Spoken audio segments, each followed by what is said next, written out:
antropólogo por formação, educador popular por opção política, folclorista por necessidade e mineiro por sorte. Sebastião Rocha, seu apelido, mais conhecido como Tião Rocha. Educador, antropólogo e folclorista brasileiro. Tião Rocha é autor de obras de desenvolvimento cultural e comunitário, além de membro de várias organizações de fomento a iniciativas na área. Fundador e presidente do Centro Popular de Cultura e Desenvolvimento, organização não governamental sem fins lucrativos, criada em 1984 em Belo Horizonte, Minas Gerais, que trabalha com educação popular e com desenvolvimento comunitário a partir da cultura.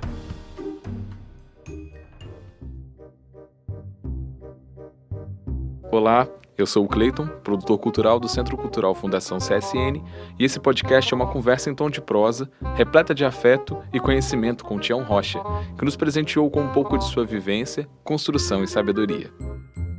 Dos dias 11 a 14 de março, aconteceu o terceiro Encontro Nacional de Educadores do Projeto Garoto Cidadão da Fundação CSN.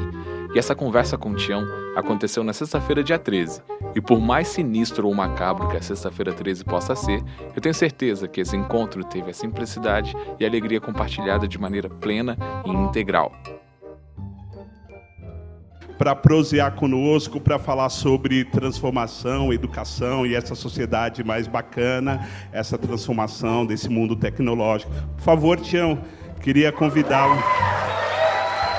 Esse é o Helder, supervisor cultural e pedagógico do Projeto Garoto Cidadão da Fundação CSN.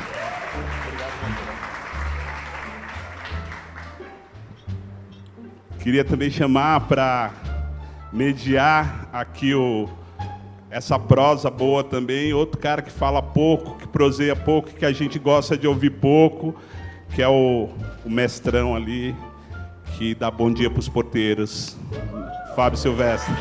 Para essa conversa, o Helder convidou o Fábio Silvestre, que é gerente de projetos da Fundação CSN. Só de sair nessa foto aqui, posso ir embora agora. Acho que o Tião Rocha é um educador que dispensa apresentação, ficou claro para vocês, mas é isso, né? Tem história, é antropólogo, é educador, é folclorista. Eu digo sem problema nenhum, é o maior educador brasileiro vivo em atividade aqui que a gente conhece, que tem uma paixão pela educação e vai nos desafiar nesse conceito do mundo e tecnologia para uma coisa que ele vem discutindo ultimamente e bem, que é a ideia de a necessidade de uma aldeia para educar as nossas crianças, né? Então, a gente gostaria, viu, Tião, de te ouvir sobre o que você quiser falar e com essa marca de como a gente está se desafiando a pensar os desafios da educação com esse mundo e a tecnologia, né? O que virá e o que serão os processos educativos, que são os nossos desafios. Minha sugestão é que a gente ouça e depois faça as rodadas das 1001 perguntas que a gente já imagina de vocês aí, tá certo? Muito obrigado por aceitar nosso convite e estar aqui conosco hoje, Tião. Mais uma salva de palmas aqui para o Tião.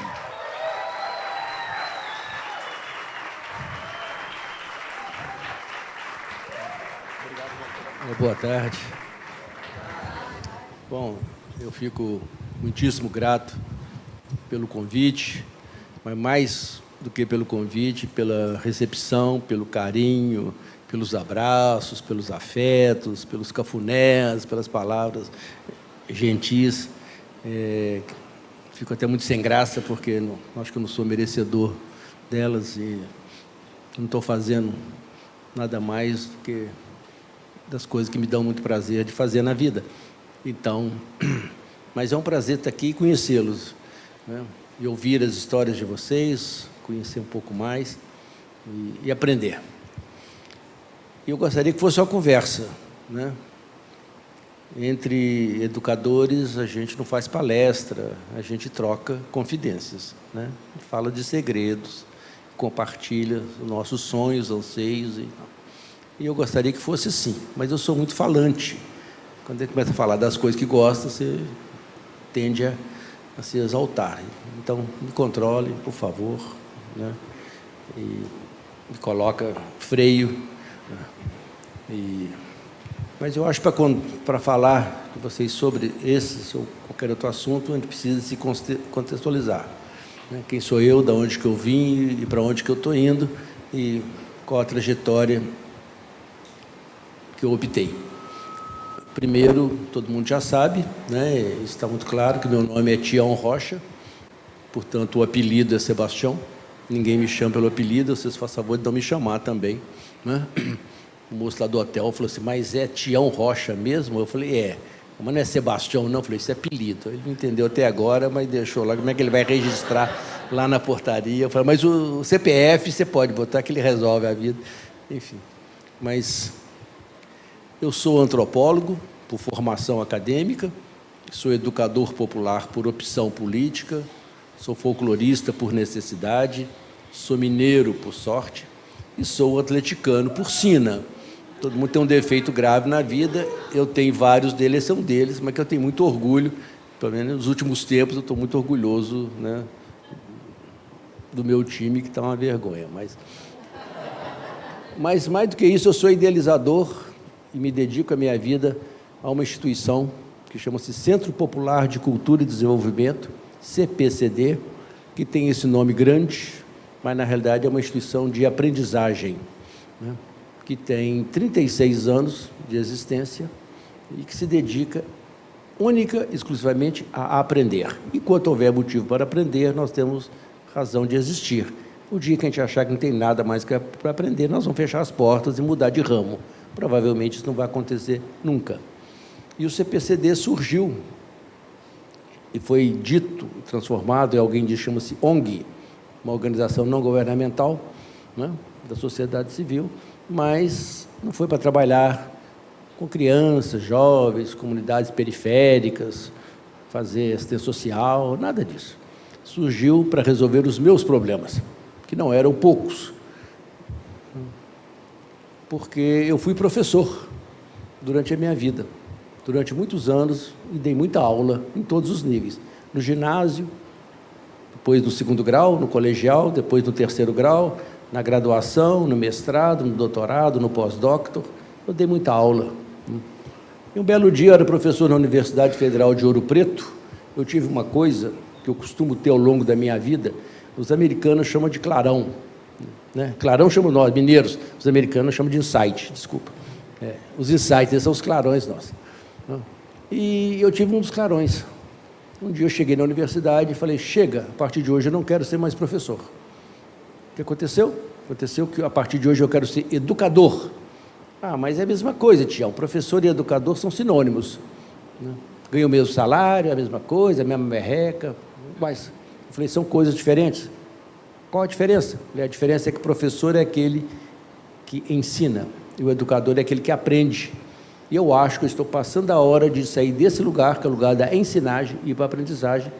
Não é por nada não, mas essa universidade podia fazer a mesma coisa. Né? Nós estamos aqui fechados entre as 4 paredes, o único assunto que eu escuto aqui é eu te cito, tu me citas. No final do ano vai sair mais uma tese, e que ninguém lê, porque a gente não aguenta ler as teses que nós escrevemos para nós mesmos. Eu comecei a falar disso no departamento, no colegiado, na congregação, na reitoria, no conselho, e eu percebi que incomodava muito as pessoas. Um dia caiu a ficha, né, que aquele assunto incomodava, que eu estava no lugar errado. Eu percebi que a universidade, ela queria professores, ela não queria aprender, ela queria ensinar. Então eu percebi que eu estava no lugar errado. Aí eu fui ao departamento pessoal e falei para o chefe do departamento que eu queria sair. Ele falou, mas não pode. Você é um professor de uma universidade federal, concursado, estável, né? Ninguém nunca pediu demissão daqui. Eu falei, mas companheiro, como é que a gente faz para sair daqui então? Ele falou, só com o pé na cova. Eu falei, antes não tem nenhum formulário para te mandar para o MEC. Eu falei, isso é uma questão de formulário, a gente vai assinar aqui agora. Foi um prazer conhecê-los, foi bom enquanto durou. Fui. Isso tem 38 anos. Vocês não eram nascidos ainda, né? E aí eu ia construir um novo caminho. Eu não era mais um menino, né? Eu já tinha idade, já tinha uma trajetória, já tinha um bocado de aniversários já cumpridos. E aí por sugestão de amigos, eles resolveram, olha, cria uma instituição para você, um guarda-chuva, para cobrir as suas ideias. E aí eu resolvi criar essa instituição que tem esse nome, Centro Popular de Cultura e Desenvolvimento, mas, na realidade, é uma instituição minha, para resolver os meus problemas, e que tinha a função de aprender. Existe para aprender, e assim nós fazemos, né? Hoje não sou eu sozinho, há um bando de gente que carrega esse guarda-chuva, essa sombrinha, né? Essa cobertura, e que a gente vai levando essa busca incessante pelo aprendizado. É uma trajetória longa, que começou lá em Curvelo, Minas Gerais, né? Que é uma cidade importante no nosso universo, porque o Guimarães Rosa escreveu um texto dizendo que Curvelo é a cidade capital da minha literatura.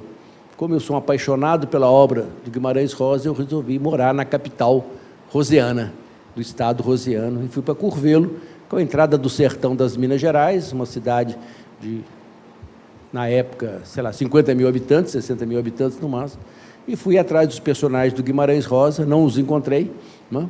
Mas eu permaneci, porque o que eu mais encontrava naquela região era criança, menino, uma meninada danada, né? Para onde eu andava, eu via aquela meninada, zona rural, na periferia e tal, né? E eu falava, gente, de onde é que sai tanto menino aqui nesse sertão? Eles falavam, menino sai da onde sai menino, né? Ninguém inventou outro método, não, só existe um jeito. Eu falei, mas aqui tem demais. Eles falaram, bom, aí é por causa do piqui. E eu falei, o que o piqui tem a ver com isso? Não, piqui, você não sabe, não, né? É afrodisíaco, estimulante, etc. Depois eu aprendi que é uma questão ambiental. Se você não desmatar o cerrado e se o piqui der 3 safras no ano, a tendência é a população aumentar 3 vezes. Todo mundo aqui sabe que para catar piqui tem que ir para o meio do mato. Entre idas e vindas, 9 meses depois aparecia os piquizinhos. Filho dos piquezeiros. Eu falei, bom, de onde eles vêm eu já sei. Eu quero saber para onde eles vão, porque esses meninos crescem, rapidamente eles crescem, viram jovens rapazes, e não havia escolas suficientes para tantas crianças. E quando havia escolas, eles não permaneciam, entravam, se matriculavam, mas saía logo. E aquilo começou a me angustiar. E eu comecei a falar disso, e um dia eu falei disso publicamente na rádio da cidade, numa entrevista, eu levantei a seguinte questão: será que é possível fazer educação sem escola? Será que é possível a gente fazer boa educação em qualquer lugar? Por exemplo, debaixo de um pé de manga, que eu vejo daqui? E a repórter falou assim, Tião, e a resposta para isso? Eu falei, eu não sei não, mas se os seus ouvintes quiserem me ajudar, né? Na época a gente falava em rádio, programa ao vivo, não tinha esse negócio de podcast, negócio, não já teria, mas seria isso, né? Então, no final do programa, eu levantei essa questão das pessoas interessadas, podiam marcar uma reunião, né? E fui para essa reunião uns 2 dias depois, arranjei uma sala, e para minha surpresa compareceram 26 pessoas, sentamos numa roda, eu perguntei para elas o que elas estavam fazendo ali, aí eu ouvi no rádio, eu sou professora, eu sou aposentada, sou estudante. Não, moço, eu estava passando ali na porta, resolvi entrar, eu falei, então senta, né? É uma conversa que não vai dar futuro mesmo, uma conversa de uma tarde, né? E vamos conversar. Só que uma tarde foi pouca, 2, 3, 4, 10 tardes foram poucas, porque nós conversávamos muito, mas nós não conseguimos visualizar como que deveria ser uma escola debaixo do pé de manga. A gente não conseguia anunciar, prever futuros, mas a gente conseguia olhar para aquele lugar mirado para trás.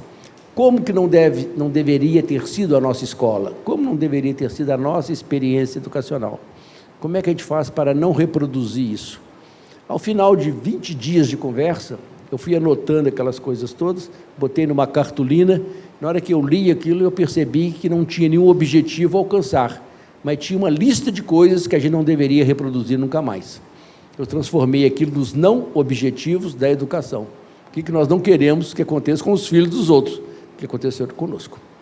Rodei aquilo no mimeógrafo desse álcool, desde que suja a mão da gente, que é tudo roxo, mandei para vários amigos, é claro que a maioria não leu, se leu não respondeu, mas por obra do destino, né, um dia eu recebo um telefonema de São Paulo, era o Dr. Marcos Kissel, diretor-geral da Fundação Kellogg na América Latina, que recebeu esse papel, esse documento, nessa folha, e ligou para mim.